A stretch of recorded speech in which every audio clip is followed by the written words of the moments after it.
Salut tout le monde! On espère que vous allez bien. Donc ce matin, on fait une capsule On a testé. On va vous parler des ressources qu'on utilise dans nos classes pour enseigner le français autrement. Donc on s'est fait poser plusieurs fois la question comment on faisait pour enseigner sans avoir de cahier d'exercice. Donc évidemment, on prend des feuilles dans les éditions à reproduire ou dans Arobase par exemple. Mais on va aussi utiliser du matériel qu'on va vous présenter aujourd'hui, nos coups de cœur, pour nous aider, nous, en tant qu'enseignantes, ou encore pour motiver les élèves davantage devant la tâche. Une première activité dont on veut vous parler, c'est un feuilleton roman qu'on a fait avec nos élèves, qu'on a trouvé sur le blog de J'enseigne avec la littérature jeunesse. C'est fait à partir du livre Le Royaume de Kentucky de Michael Morpurgo. Bien dit. Merci, je me suis pratiquée plusieurs fois. Kentucky de Michael Morpurgo, m'excuse.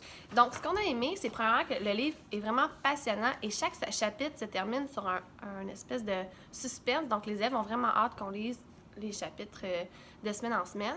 Donc, le principe du feuilleton roman, c'est assez simple. Dans le fond, chaque semaine, on lit des chapitres aux élèves, puis les filles qui ont fait l'activité sur le blog ont composé des questions qui touchent vraiment toutes les sphères de la lecture. Puis, les questions sont montées. Dans le fond, nous, il y a des activités aussi qui touchent le vocabulaire. Donc, tout est monté pour que, après chaque fois qu'on finisse de lire un chapitre, les élèves puissent travailler la lecture tout en s'amusant. Puis, nous, ça nous donne aussi une façon de les évaluer parce que, je pense, au chapitre 7, il y avait une évaluation à faire, dans le fond, à partir du roman. Donc, nous, on trouve ça super parce que c'est ça. Puis en plus, les filles ont fait des grilles d'évaluation pour chaque dimension de la lecture. Par exemple, interpréter, on a une grille selon chaque niveau, mettons, de compétences. Fait que c'est vraiment facile de les agrafer au cahier des élèves puis de souligner et de les évaluer comme ça. C'est super clair. On va mettre le lien de l'activité dans la barre info en bas, mais vraiment un coup de cœur pour ça. Une autre ressource qu'on aime beaucoup pour travailler autrement la lecture avec nos élèves, c'est la revue qu'on reçoit 4 fois par année, le pollen. Donc, c'est une ressource qui est vraiment super pratique parce que ça nous donne des idées pour exploiter des albums. Que vous soyez au premier cycle, deuxième cycle, préscolaire, dans le fond, tous les niveaux sont abordés dans la revue. Puis, dans le fond, ça donne des idées d'activités pour exploiter différents thèmes à partir de la littérature jeunesse. Oui, dans le fond, pour ceux qui ne savent pas, les réseaux littéraires, c'est qu'ils mettent plusieurs albums ayant un même thème ensemble. Puis après ça, ils vont insérer des activités, des lectures interactives.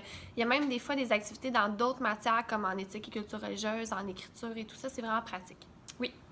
Nous, on a testé, dans le fond, le réseau littéraire sur le droit des enfants.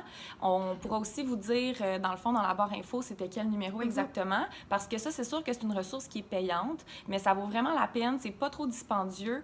On pourra mettre le prix aussi, là, je me souviens plus exactement, mais c'est sûr qu'il faut que votre école s'abonne, mais ça vaut la peine. Puis nous, dans le fond, on a testé celui sur le droit des enfants avec nos élèves au 3e cycle, puis c'était vraiment super. Il y avait plusieurs idées d'activités avec des albums à exploiter. Une autre ressource dont on veut vous parler, c'est une trousse de lecture qu'on a reçue en cadeau des éditions Passe-Temps. Donc, c'est une trousse qui contient des fiches de lecture. Ce qui est vraiment, vraiment bien, c'est qu'ils sont toutes graduées par niveau de lecture. Donc, il y a 10 niveaux différents, de A à J. Et pour chaque niveau, il y a 6 fiches de lecture différentes. C'est-à-dire que les élèves peuvent vraiment travailler selon leur progression à eux. Puis, en plus, regardez, le matériel est vraiment beau. Vraiment, puis bien fait, puis comme les élèves sont attirés à l'utiliser. Là. Nous, quand on l'a présenté, ils étaient comme... Ils étaient vraiment contents.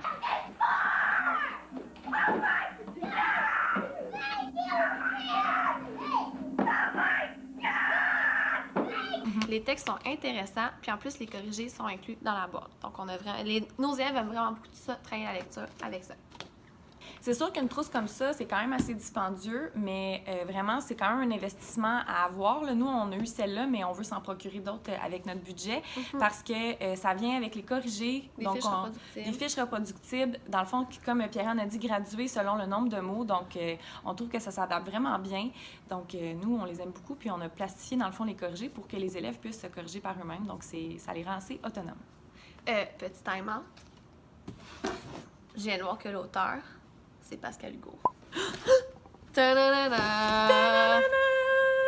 Occupation double. La dernière ressource dont on veut vous parler, c'est aussi pour travailler la lecture de façon différente avec vos élèves. Donc, on est abonné à une revue qui s'appelle Le Monde en marche. On la reçoit une fois par mois. Puis, dans le fond, il y en a aussi pour le secondaire. Donc, celles qui nous posent des fois des questions par rapport aux ressources qui sont pour le secondaire, bien ça, c'en est une pour vous aussi.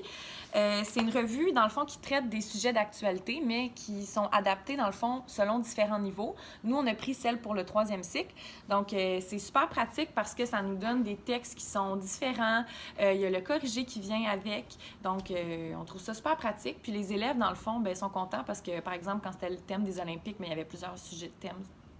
Il y avait plusieurs articles sur le thème des Olympiques. Oui, exactement. Une autre chose, une petite chose par exemple, c'est que les questions, souvent des articles, ça travaille plus les questions explicites et de réaction. Fait qu'il y a moins d'interprétation puis il y a moins d'implicite. Donc, mais c'est correct parce que les élèves sont capables d'être autonomes puis de vraiment trouver les réponses tout seuls. C'est peut-être un petit peu plus facile pour le travail autonome. Donc ça, on va mettre aussi le lien dans la barre info si jamais vous voulez vous abonner. Je me souviens plus par cœur c'est quoi les prix, mais encore une fois, nous, c'est notre école qui est abonnée étant donné qu'on n'a pas de cahier d'exercice à notre école. Alors, on espère que la vidéo d'aujourd'hui vous a inspiré puis que vous a donné des bonnes idées. Donc, si jamais vous avez d'autres idées de comment travailler la lecture autrement, écrivez-les en commentaire. On se revoit la semaine prochaine. Bye!